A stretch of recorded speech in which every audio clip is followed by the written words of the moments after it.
ஸ்ரீமன் நாராயணன் ஸ்ரீவைகுண்டத்திலிருந்து இறங்கி வந்து ஆதிசேஷ மலை மேல நின்னிருந்து சேவை சாதித்தார். வானவர்கள் இறங்கி வந்து தொழ, மனிதர்கள் ஏறி போய் தொழ. தேவர்களுக்கு மனிதர்களுக்கு சமமான அருள் புரியும் தெய்வம் திருமலையப்பன். தங்கமயமான ஆனந்த நிலைய விமானம் கட்டின தொண்டைமான் சக்கரவர்த்திக்கும், பானைகள் செய்து மிச்சமான மண்ணுல புஷ்பம் செய்து ஆராதிச்ச குறும்பருத்த நம்பிக்கும் ஒரே அருள் செய்த கருணை கடவுள். திருமலையில பெருமாள் முன்னாடி 3 முறை கோவிந்தான்னு சொல்ல முடியும்.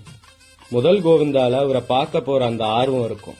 2வது கோவிந்தால அவர் பார்த்த அந்த ஆனந்தத்துல குரல் தளர்ந்து போயிடும். 3வது கோவிந்தால வார்த்தை வெளியே வராது, ஆனந்த கண்ணீர் தான் வரும்.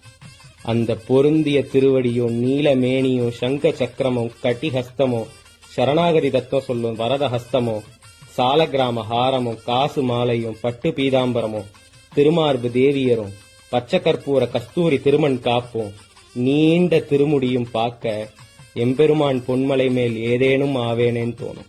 சுவாமின்னு சுஷீல சுலபாஸ்ருத பாரிஜாத ஸ்ரீ வெங்கடேಶ சரணம் சரணம் பிரபத்தியே.